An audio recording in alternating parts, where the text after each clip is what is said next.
Hello and welcome to Consumer Times, your trusted guide to consumer rights, awareness, and empowerment and education.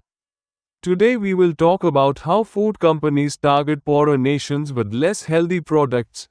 In today's interconnected world, food companies wield immense power over global markets.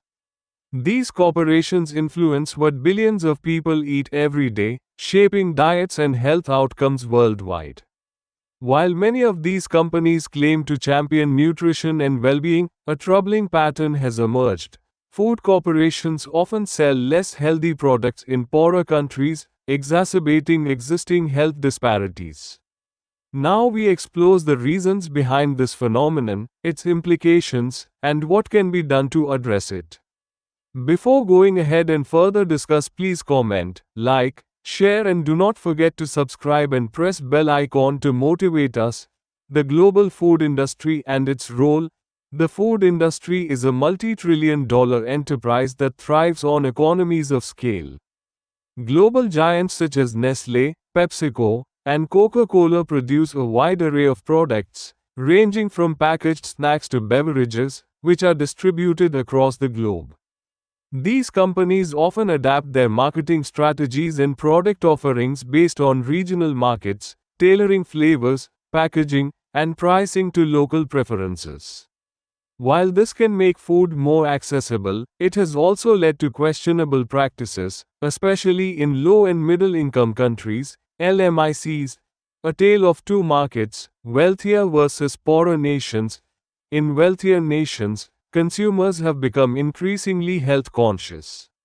This trend has led to a surge in demand for organic, low-calorie, and nutrient-rich products. Companies have responded by reformulating recipes, reducing sugar and salt, and offering healthier alternatives. However, this shift is not mirrored in poorer countries, where the focus remains on affordability and mass appeal. In LMICs, food companies frequently sell products with higher levels of sugar, salt, and unhealthy fats. These ingredients make products more palatable and addictive but come at the expense of nutrition. For instance, a soda sold in the United States might contain less sugar than the same brand's version sold in Africa or Asia. Similarly, processed snacks marketed in poorer countries often lack the fortification and quality controls applied to those sold in wealthier nations.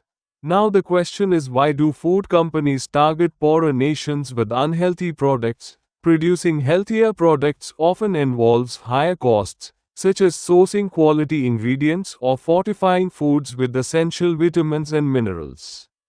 In poorer nations, where consumers are price sensitive, companies prioritize affordability over nutrition to maintain profit margins. Many LMICs have weaker regulatory frameworks compared to developed nations. This allows companies to sell products that might not meet stricter health standards elsewhere. For example, sugary beverages and snacks with artificial trans fats might still be legal and widely available in these regions. Food companies often target LMICs with aggressive marketing campaigns. These advertisements frequently promote ultra-processed foods as symbols of modernity and prosperity, appealing to aspirations of upward mobility.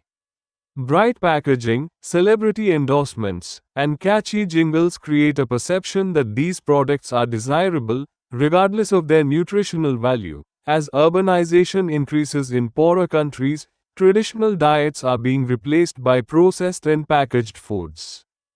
Busy lifestyles and limited access to fresh produce make convenience foods an attractive option, even if they are less healthy. In many LMICs, there is limited public awareness about nutrition and the long-term health risks of consuming unhealthy foods. This gap in knowledge makes it easier for companies to market products without facing significant consumer backlash. The sale of less healthy products in poorer countries has dire consequences for public health. Here are some of the most pressing issues. Obesity, diabetes, and heart disease are no longer confined to wealthier nations. LMICs are now experiencing alarming increases in these conditions, driven largely by diets high in sugar, salt, and unhealthy fats. Ironically, many people in poorer nations suffer from both obesity and malnutrition. Ultra-processed foods may provide calories but lack essential nutrients, leading to a phenomenon known as hidden hunger. This contributes to stunted growth in children and weakened immune systems in adults. Treating diet-related illnesses places a significant strain on already fragile healthcare systems in poorer countries. The costs associated with managing diabetes, hypertension, and other NCDs divert resources from other pressing health priorities. Poor diets can affect maternal and child health, leading to long-term consequences for future generations. Children born to mothers with unhealthy diets are more likely to develop chronic illnesses later in life. Several examples illustrate the disparity in how food companies operate in wealthier versus poorer countries. Sugary beverages. A 2019 study found that sodas sold in South Africa contained significantly more sugar than those sold in the United Kingdom, despite being the same brand. Infant formula. Multinational corporations have faced criticism for aggressively marketing infant formula in LMICs, often undermining breastfeeding, which is a healthier and more cost-effective option. Fast food chains. Major fast food brands frequently offer cheaper, lower-quality menu items in poorer countries, using ingredients that might not meet the standards set in wealthier nations.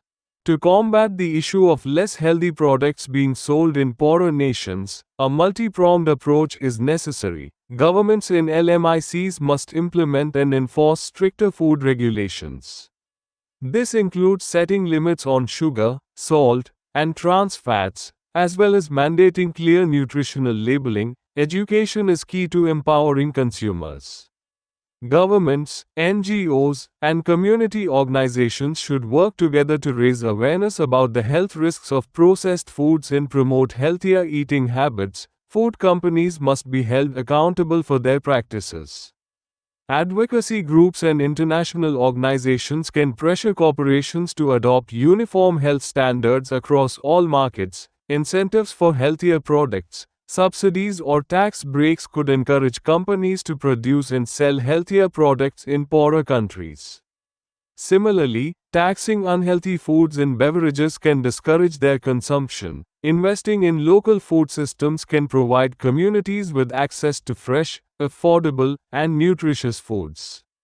This reduces dependence on imported processed products. The practice of selling less healthy products in poorer nations highlights the stark inequalities in global food systems.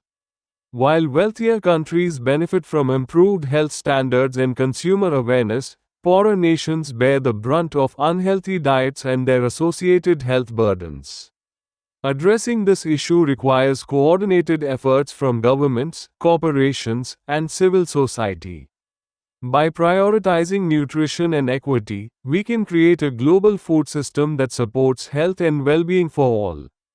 If you like our video to motivate us, please don't forget to like, share, and subscribe to Consumer Times for more insightful content that empowers you as a consumer.